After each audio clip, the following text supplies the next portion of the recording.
There's no sound, Venerable Tony.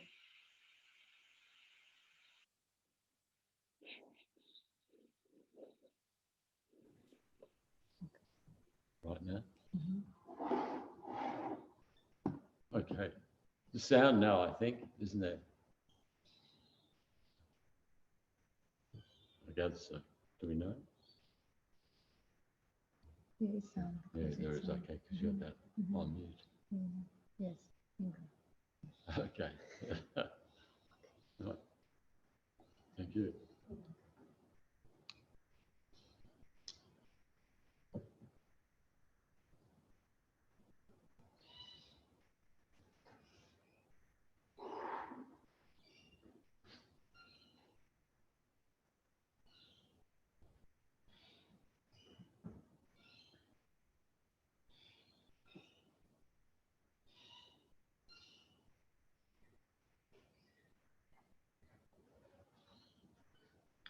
So then, starting the first part of the meditation with breathing, and then the main part of the meditation on, I think probably what was covered, I think on Tuesday, one of the things was there, how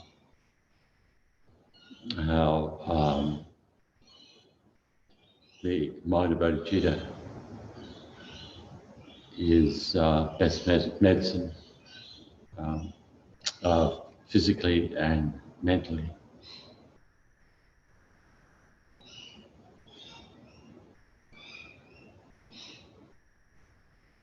So then, just to generate an awareness of posture of the body, that your posture is most conducive for focusing the mind.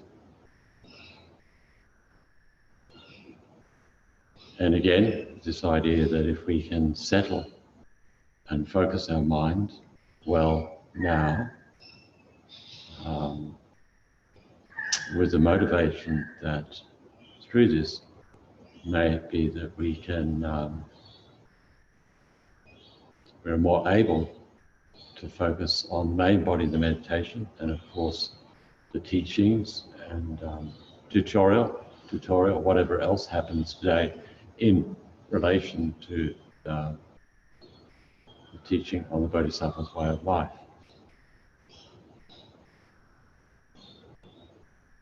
So this, so like the preliminary meditation, this is breathing meditation, not very long duration. So we should try to apply ourselves to it. Well, try to apply ourselves by keeping our mind in the present moment. And of course, if you have your own method, then to do that. If not, can observe the breath as it flows through the nostrils and goes back out again, where the sensation of the air coming in, coming out. And trying as best as possible to focus on that, while at the same time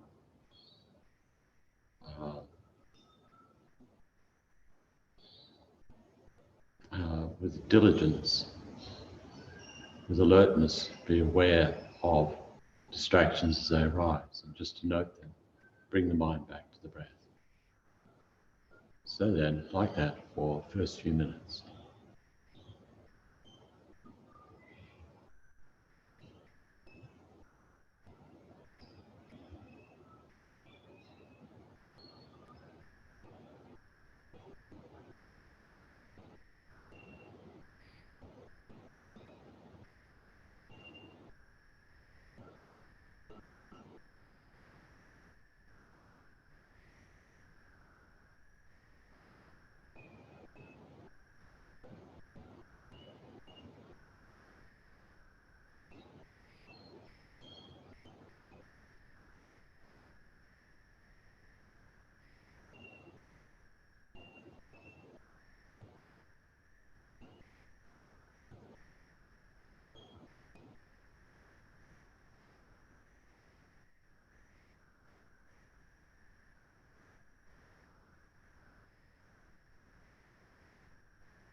So then, with the main body of the meditation on how it is that the awakening mind, mind of bodhicitta, is the best medicine,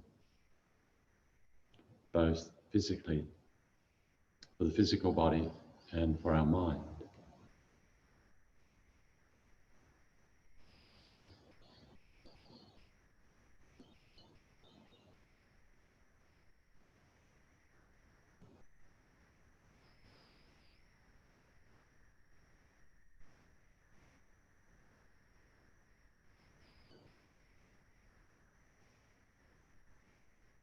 So, in relation to the physical,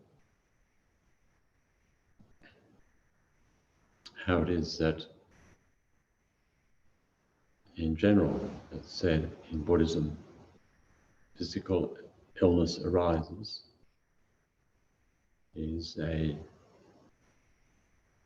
karmic result of actions created in the past. So that, we may understand in Western medicine, certain illnesses come up. And for instance, skin cancer associated with the sun, it's said, or the whole thing that smoking is the cause of lung cancer. So, of course, Buddhism doesn't deny those as factors that bring about the cancer or skin cancer or lung cancer. But Buddhism is really asserting I'm saying if this is the case, then it would be consistent with everyone, but it's clearly not like that. Not everyone who smokes gets lung cancer. And people who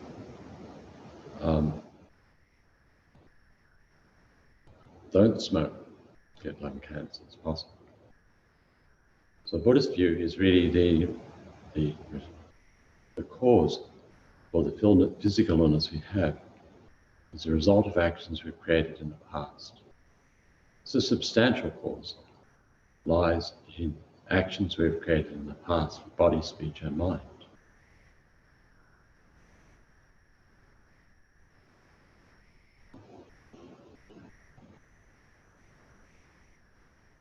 And so best health arises from most wholesome state of mind. And these illnesses arise very often from actions performed out of attachment, anger, and all the multiplicity of mental factors that may come to expand out of attachment and anger.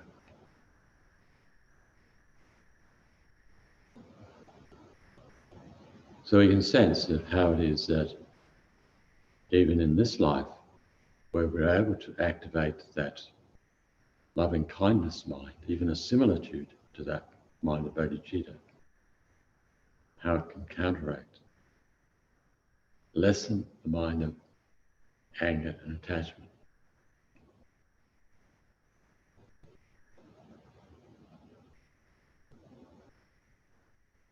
So we can see how karmically then, the mind of Bodhicitta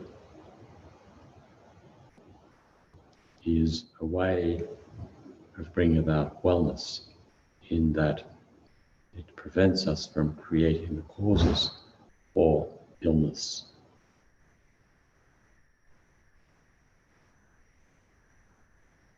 We can't simultaneously have the mind of anger, hatred, and the mind of Bodhicitta.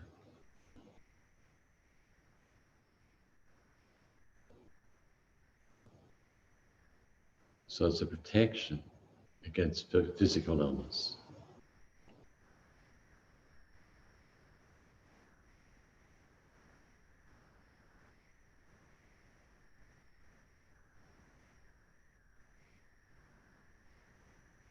But then also mentally, and as I said, it's more important the healing of the mind rather than the healing of the body.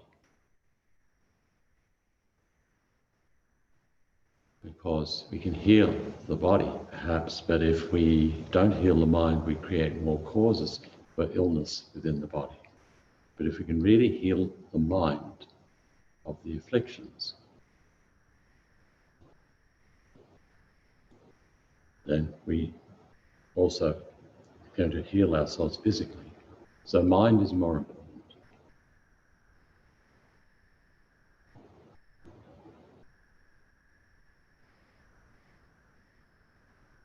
And so these afflicted mental states that we may experience, we say as almost like a mental illness of loneliness, and that which pervades our culture very much, what loneliness does too, but also depression, loneliness and depression. These two, these twins.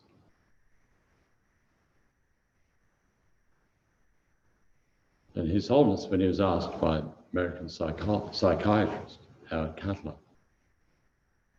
if he ever experienced loneliness, without hesitation, His Holiness said, no, never. And when asked why, then he replied, not in a form of bragging, but just feeling that where it comes from, this freedom from loneliness, was a sense of closeness and concern for others.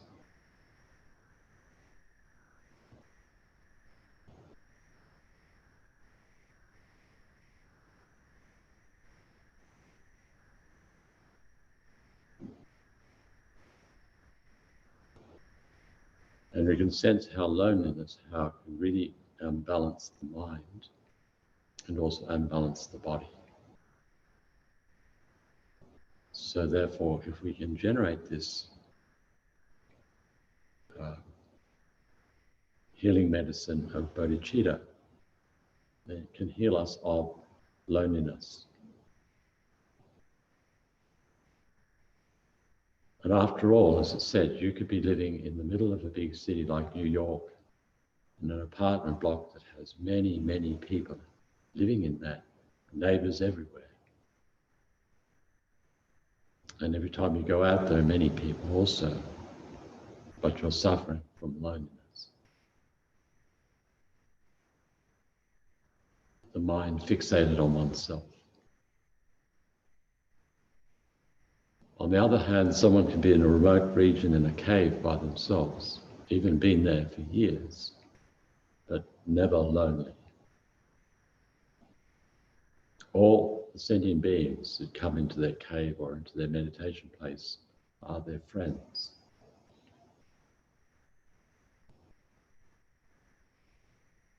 And in their meditation, the meditation is the experience of people being present with them in that moment.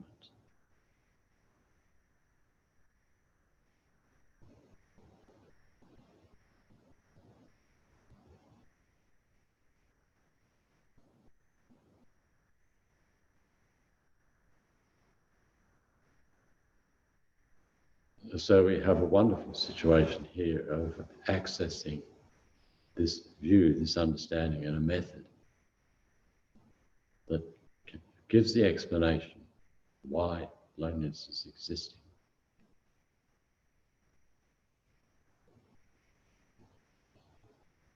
And how to heal it. And then depression also.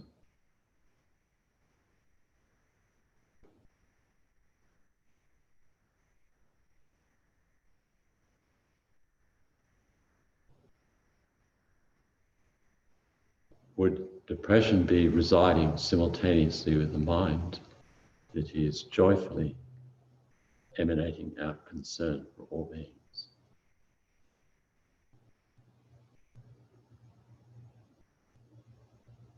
And what is the quality within the mind at the time of depression?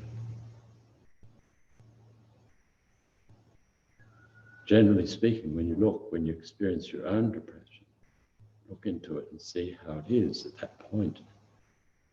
That's when the mind is focused on oneself, one's own problems.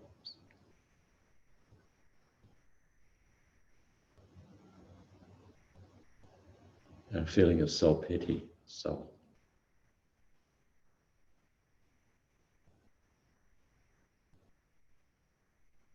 So here, best solution for that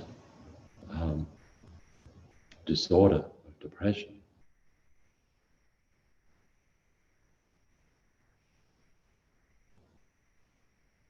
is that expansive and generous mind that embraces the welfare of all beings.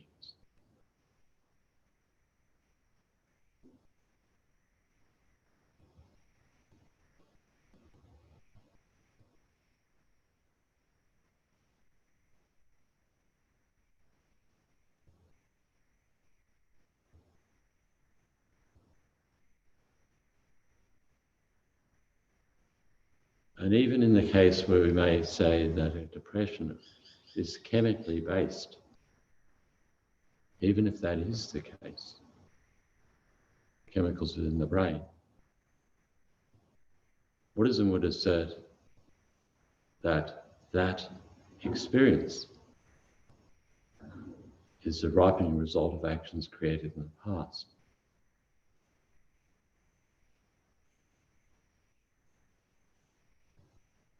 Negative states of mind which are contrary to the mind of bodhicitta. And bodhicitta is the source of healing of those states of mind which bring about that cause of the chemical imbalance in the mind, bringing depression.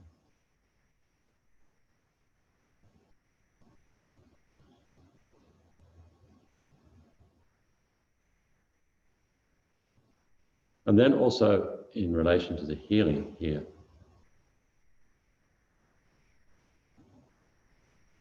when we are debilitated by an illness, and it comes for all of us like this, and comes to the point maybe we're diagnosed with terminal illness.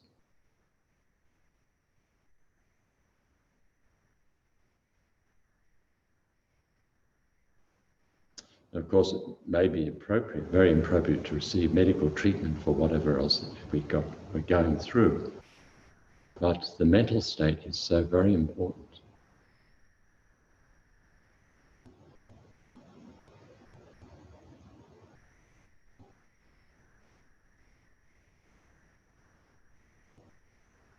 And we can see it also in cases where you could say the physical illness of addiction, of alcoholism, a kind of disorder, we can say, also.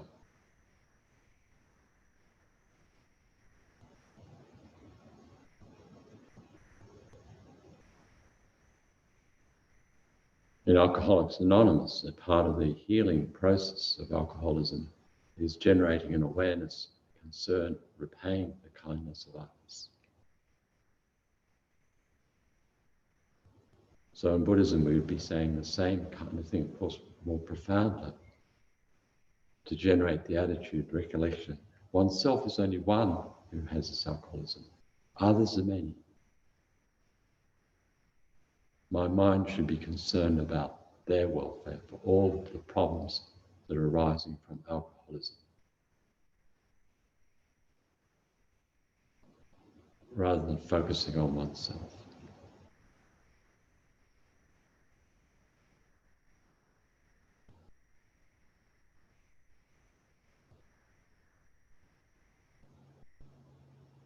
And whatever physical illness we go through, whatever problem we go through, like this, even headaches, so on, various problems, when you're able to expand the mind out to say, okay, this is me, I'm experiencing this, I'm only one, others are many. Who should I be more concerned about? This one, focusing on my problem, or others?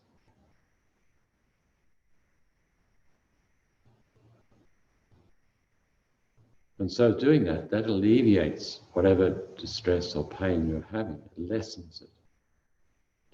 Takes off the fixation on oneself. Because it's almost like there's a relationship between the mind and the body. That when that state of mind is generated, it's a state of mind in accord with reality. We're thinking appropriately. Others have been extremely kind, so we should have an attitude of kindness to them. That means the mind's in balance. If the mind's in balance, because the mind affects the body, it's going to affect the elements within the body. So it helps to deal with whatever physical illness may not cure it.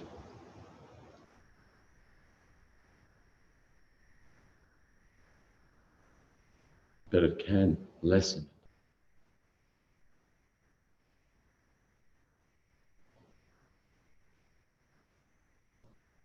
But more importantly, that with the mind of bodhicitta, the physical illness takes on meaning because it's the opportunity to actually experience your Dharma practice right in that moment. You're transforming the adverse circumstance into the path, turning poison into medicine. At that point, you know you're practicing the Dharma.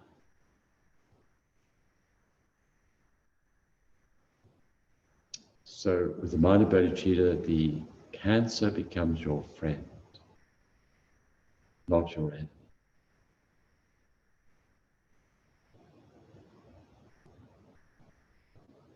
In a sense, with the mind of bodhicitta, if we generate that in the mind, we become worthy of our suffering, we could say.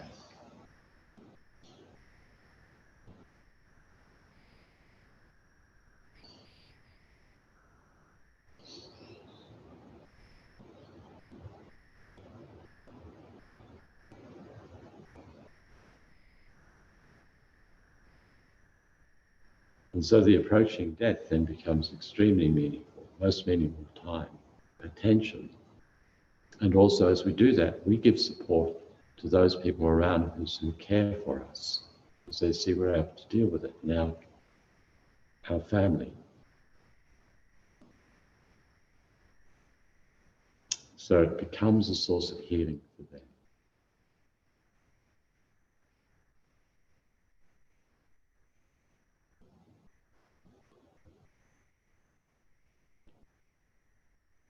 So with this mind of bodhicitta, we have this wonderful opportunity. The point is, it's up to us to make use of whatever misfortune we're undergoing, whatever illness, physical or mental, to apply this understanding.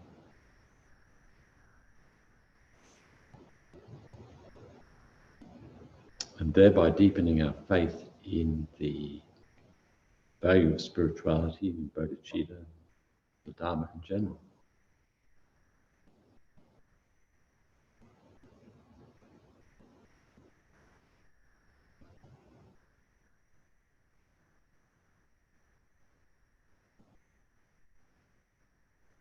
And so then just to dedicate whatever positive results have come from meditating in this way towards still developing deepening faith, trust that bodhicitta is really healing medicine, so that we're more likely to tune in and be focused on the teachings, so it'll be of greatest benefit to ourselves and others.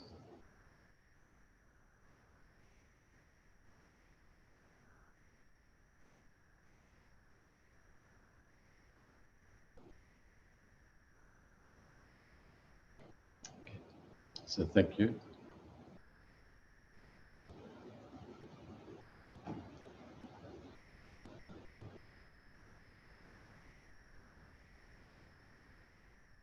Thanks, Tony.